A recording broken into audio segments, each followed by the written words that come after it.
Iku bawa ke bubnya. Myntri Rangbahduh keri Narendra Modi ula Pynpaw Halor ke Jingdonkam ban Pynkhlain yakin Nongrep lembah ki kor ki bor ke juk menta ba ban yo e kabam ke di ke biang yakani ula Pynpaw ha ka agriculture ministers meeting jong ka G20 ke belalong ha Hyderabad lembah ke video link.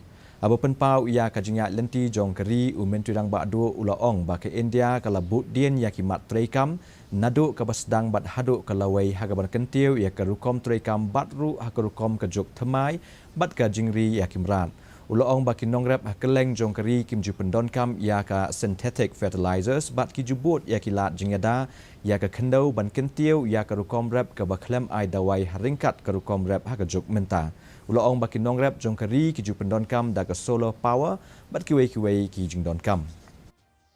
Traditional practices from different parts of the world may inspire us to develop alternative for regenerative agriculture.